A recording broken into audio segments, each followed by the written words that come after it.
자, 보시면 교과서 203에서 206에 해당하는 학습지 우리 108페이지가 스스로 핵심 정리죠.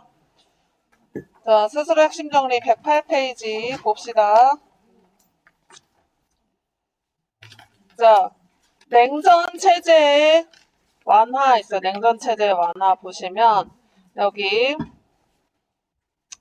냉전을 완화해서 그 완화 국면이 이제 나타나기 시작하는데 보통 이제 1970년대를 전후해서 완화 움직임이 나타나요. 그래서 소련과 서독이 국교를 회복을 하고 그리고 그 소련의 대통령인 흐르쇼프가 평화 공존을 추구하기 시작을 하거든요. 그러면서 그 미국의 대통령인 닉슨 독트린. 아 이거 약간 역전압이랑 같은 건데. 선언 독트린이 선언이라는 건데 여기 선언이 뒤에 또 붙어 있네. 닉슨 선언이라고 해야 되나? 아무튼 닉슨 독트린. 그러니까 미국이랑 소련이 서로 화해 분위기가 이제 막 나타나고요.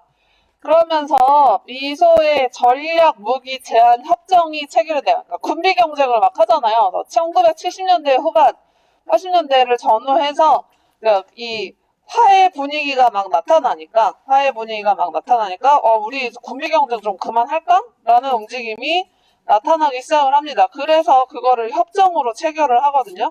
그래서 미소 전략무기 협정 이걸 솔트라고도 해요. SALT 해가지고 솔트라고도 하는. 그래서 막 뉴스에서 막 혹시나 요즘엔 이 솔트 언급 잘 많이 안 하긴 하지만 90년대, 80년대 뭐 이때까지만 도 많이 얘기했거든요. 이런 협정 체결하고 그다음에 서독의 총리 프란트가 동방 정책을 추진을 해요. 그래서 동유럽의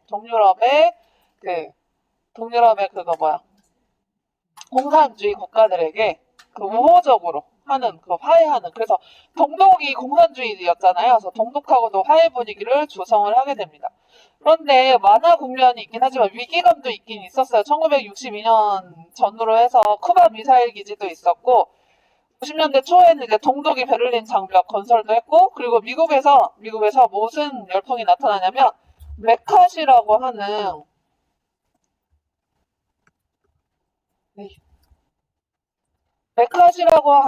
이 열풍이 나타나는 이건 뭐냐면 공산주의자들 찾아내는 거야. 그래서 공산주의자들 일종의 단속하는 그래서 그런 열풍이 나타나서 일종의 공산주의 혐오라고 해야 되나? 뭐 이런 게 나타나기도 하고 그다음에 쿠바 미사일기 지난 시간에 배웠죠. 그래서 이런 것과 같이 냉전이 안 없어지는 것 같은 분위기도 있긴 했지만 어쨌든 그 냉전 완화 국면이 이제 나타나면서 특히 소련에서 동유럽에 대한 지배의 이제 균열이 나타나기 시작을 합니다. 그래서 소련에서 동유럽의 그 철의 장막을 걷어내기 시작하거든요. 지난 시간에 철의 장막 했었죠. 기억나시죠? 철의 장막이 뭐였어?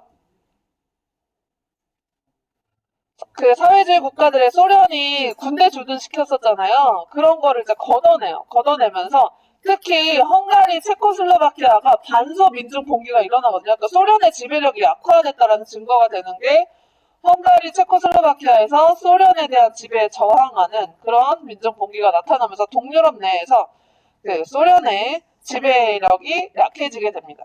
그래서 이러한 때에 이제 소련이 변화를 마음먹어요. 그래서 소련의 대통령이었던 고르바초프가 그 정책을 내세우거든요. 그래서 대외적으로 80년대 개혁, 페레스트로이카라고 하는 개혁과 개방, 글라스노트라고 하는 개방. 이 페레스트로이카하고 글라스노트는 그 자주 언급돼요. 그래서 소련에 있어서 되게 중요한 변화의 분기점이거든요. 지금 보시면 정치 민주화와 시장 경제 도입이라고 돼 있죠. 그러니까 사회주의 정치 체제를 어느 정도 포기하고 민주주의적인 정치 체제로 이제 돌아서는 계기라고 보시면 돼요. 이 페레스트로이카랑 글라스노트가. 그러면서 대외적으로는 공산화를 자기가 소련이 시켰던 동유럽 국가에 대해서 간섭하지 않겠다라고 선언을 합니다. 그래서 동유럽 국가에 대해서 더 이상 간섭하지 않겠다라는 불간섭 선언을 해요. 그러면서 이 고르바초프 때 한껏 자유로운 분위기로 만들어 놓은 후에 그 다음에 이제 소련의 대통령이 된 건 옐친이거든요. 옐친이 집권하면서 소련 연방 자체를 해체합니다. 그래서 소련 연방을 해체하고 그 러시아를 비롯한 주변 국가들로 이루어진 독립국가 연합이 출범이 돼요. 그건 나중에 이제 204페이지에 우리 지도 다시 얘기하겠는데, 그러면서 이제 사회주의 경제체제, 엄밀히 말하면 사회주의라기보다 공산주의라고 해야겠지? 공산주의 경제체제를 이제 포기를 하고요. 자본주의 시장경제체제로 전환을 했다라고 보시면 돼요. 그래서 네, 소련은 이렇게 변화하고 해체를 합니다. 그래서 독립국가연합이 출범한 1991년인가 그렇게 출범하거든요. 그 후로 소련이라는 단어는 역사 속에서 사라져요. 소비에트 유니언은 없어지고, 이 소련이 해체되는 그 과정에서 북유럽의 공산권도 다 민주화되고 독일도 통일이 되고 그러거든요. 그래서 독일의 통일로 넘어보면 독일의 통일과 동유럽 공산권 붕괴 보시면 독일은 소련의 개혁 개방 정책에 영향을 받게 되는데, 특히 동독 주민들이 이제 공산주의의 경제 체제에 약간 좀 뭐라고 해야지, 염증을 느끼게 되면서 자본주의 경제 체제로 편입되기를 원하기 시작을 하고 그 자유민주주의를 요구하기 시작을 해요. 그래서 동독에서 먼저 민주화 시위가 발생을 하게 됩니다. 그러면서 동독 사람들 주도로 베를린 장벽을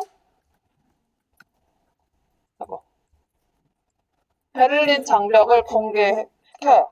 그래서 베를린 장벽을 붕괴시키면서 그 서독에 의한 동독의 흡수 통일이 이루어집니다. 그래서 서독에 의한 동독의 흡수 통일, 이게 우리나라의 희망사항이기도 해요. 남한에 의한 북한 흡수하는 통일하는, 이러면 좋지 않을까라고 하고 있는데, 어쨌든 독일 이런 방식으로 통일이 됐고요.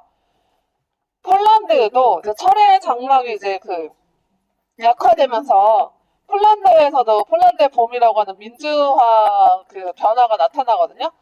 그래서 1989년 총선에서 바웬사가 이끄는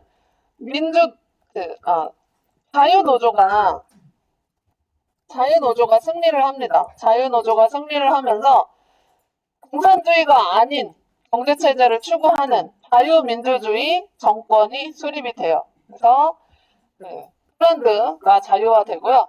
그다음 루마니아도 민주화운동 탄압하던 독재자 차우셰스쿠를 처형을 하게 되면서 민주화에 더 다가가고, 그 다음에 체코슬로바키아 같은 경우는 지금 여러분은 체코슬로바키아라는 나라 처음 들어봤지? 역사 속에서. 여러분은 체코하고 슬로바키아 두 나라를 알죠? 그 두 나라로 분리가 됐어요. 시민광장의 민주화운동으로 하벨 대통령이 당선되면서 두 나라가 분리가 됩니다. 그래서 체코슬로바키아로 93년도에 분리됐어요. 그 다음에 유고슬라비아, 이제 발칸반도에 있던 나라인데, 유고슬라비아 기억나시나요? 사라예보 총성 있었던 보스니아 기억나시죠? 거기가 민족 구성이 되게 복잡하다고 했잖아요. 그래서 그 복잡한 민족 구성에 따라서 나라도 여러 개 분리가 되는데, 이것도 이제 91년, 92년에 걸쳐서 슬로베니아, 크로아티아, 보스니아 헤르체코비나, 세르비아, 몬테네그로, 마케도니아로 이 유고 연방이라고 했는데, 유고슬라비아가 여러 개의 나라로 분리가 되면서 동유럽 공산권이 붕괴가 됐어요. 그래서 동유럽에서 이런 변화가 있을 때 또 다른 공산주의 국가 어디죠? 지금 우리 소련 했어? 동유럽 했어? 독일 했어? 어디 남았어? 사회주의 국가 어디? 아니 북한 빼고 중국 남았죠. 중국의 변화로 보겠습니다. 중국의 2차 국공학적 이후로 공산당이 많이 커졌어요. 공산당이 많이 커지면서 국공 내전이 다시 일어날 때, 그때 2차 세계대전 후에 공산당이 승리를 합니다. 공산당이 승리하면서 경제체제를 이제 공산화하겠죠. 공산화하면서 토지개혁을 해요. 토지개혁을 하면서 산업도 다 국유화합니다. 공산주의가 그거잖아. 국가가 경제 다 통제하고 분배 자체도 국가가 하는 거잖아요. 그러니까 산업도 국유화 시켜요. 그렇게 하면서 공산화하는 공산화하는 과정에서 그 마오쩌둥이 이제 그 권력을 잡고 마오쩌둥이 뭘 하냐면 경제적으로 더 발달하기 위해서 대약진 운동이라는 걸 합니다. 그래서 약진이라는 게 뭐야? 비약적으로 발전하는 걸 약진이라고 하잖아요. 그래서 크게 우리 발전하자라고 해서 인민공사를 설립하면서 그 공산주의 경제체제를 막 키우려고 했어요. 근데 공산주의라는 게 그거잖아. 아까 분배도 국가가 하는 거라고 했잖아요. 그럼 내가 죽어라 열심히 일하면은 내 재산이 증식되나요? 내 재산 증식 안 되죠. 그러면 노동 의욕이 생겨 안 생겨? 안 생기죠. 그래서 노동 의욕이 저하되고 거기에 이제 자연재해가 겹쳐지면서 이 대약진 운동 자체가 실패됩니다. 실패해서 결국에 경제 위기를 맞게 되는데 이 대약진 운동이 실패함으로 인해서 그런 분위기가 어떻게 변화가 되냐면 실용주의 세력이 나타나기 시작을 해요. 이 공산주의 해봤자 경제적 발전 안 되는데 실제로 우리 삶에 도움되는 거 좀 해야 되는 거 아니야? 이러면서 이제 자본주의적 요소가 들어오기 시작을 하거든요. 근데 자본주의적 요소가 들어오니까 공산국가에서 그 공산주의 경제체제를 유지하기가 어렵다고 판단한 마오쩌둥이 사상을 좀 바꿔야겠다라고 생각을 하면서 뭘 하냐면 문화 대혁명을 해요. 그러니까 문화 대혁명은 쉽게 얘기하면 문화를 공산주의 문화로 싹 바꾸겠다는 얘기야. 그러면 이런 자본주의적 문화를 했던 사람들은 뭐 어떻게 하겠어요? 죽거나 숙청당하거나 하겠죠. 그래서 마오쩌둥이 무력을 동원해서 홍위병을 동원을 하거든요. 홍위병을 동원을 해가지고 실용주의 세력을 축출하고 철저한 공산주의 체제를 추구합니다. 그러면서 그 과정에서 전통문화 배격하고 예술가나 지식인들 탄압해서 이때 많은 사람들이 죽었어요. 그래서 영화 혹시 태양별이 본 적 있어? 태양별이 본 사람도 있고 안 본 사람도 있는데 태양별이 보면 거기 경극 배우들 얘기잖아요. 경극 배우들 얘기 장국영하고 또 누구더라? 아무튼 그 배우들 나오는 건데 공리도 나오고 그러는데 그 경극 배우들이 이 문화대혁명 때 인민재판 당하고 그다음에 뭐 처형당하거나 숙청당하는 그런 내용이 나와 있어요. 그래서 이때 이제 예술가하고 지식인들 많이 탄압됐어요. 그러고 나서 이제 마오쩌둥이 1976년에 죽거든요. 문화대혁명 끝날 때쯤 죽어요. 그러면서 덩샤오핑이 새로 집권을 하는데 덩샤오핑은 이미 냉전 완화의 움직임을 눈치를 챘어. 눈치를 채고 소련이 계속 공산화 주장 안 할 것 같기도 하고 그 다음에 대약진 운동이 실패했잖아요. 중국이 계속 못 사는 상태로 있는 게 싫은 거야. 그래서 권력을 장악한 후에 적극적인 개혁 개방 정책을 추진을 합니다. 그래서 자본주의적 요소를 도입을 해요. 시장 경제를 도입을 해서 뭐를 만드냐면 경제 특구라는 걸 만들어요. 그래서 상하이도 이제 경제 특구인데 이 경제 특구는 외국의 그 자본 투자를 유치를 해서 자본주의적 시장 경제에 의해서 경제가 운영되게 하는 곳이 바로 경제 특구거든요.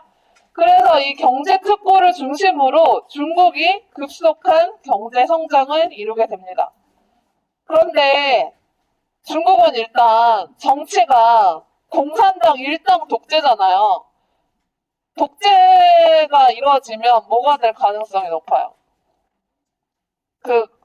꼭 그런 건 아니지만 권력의 횡포를 부릴 가능성이 있잖아요. 권력의 횡포를 부리면서 뭐 하냐면 부정부패들이 나타나기 시작을 합니다. 그러니까 돈의 맛을 보기 시작한 거야. 독재를 했던 공산 당원들이 돈의 맛을 보기 시작하면서 부정부패가 나타나기 시작을 해요. 그래서 이 부정부패가 되게 심각해지고 그리고 어쨌든 자본주의 요소가 도입이 된 거잖아요. 자본주의가 들어오면서 정치적인 것도 자유민주주의적 요소도 같이 들어오겠죠. 그러면은 중국 국민들이 자유에 대해서 열망을 하기 시작하겠죠. 자유에 대해서 열망을 하면 1989년에 우리나라 민주화 운동처럼 우리나라도 80년대 민주화 운동 막 많이 일어났잖아요. 그것처럼 중국에서도 그런 민주화 운동이 일어나요. 그게 바로 천안문 사건, 티안안문 사건인데 이 티안안문 사건으로 지식인 학생 중심으로 이 부정부패 심각한 공산당원들을 처벌할 것, 그 다음에 정치적으로 우리에게 자유를 줄 것, 이런 것을 내용으로 하는 시위가 일어나게 됩니다. 그래서 근데 이거를 중국 정부가 무력으로 진압을 하죠. 무력으로 진압을 하는데 어쨌든 이 중국이 경제적으로 크게 발전하게 된 거는 덩샤오핑의 역할이 커요. 여기 청묘백묘라고 해가지고 막 그런 그 정책도 있거든요. 그래서 여기까지가 203에서 206페이지에 해당하는 스스로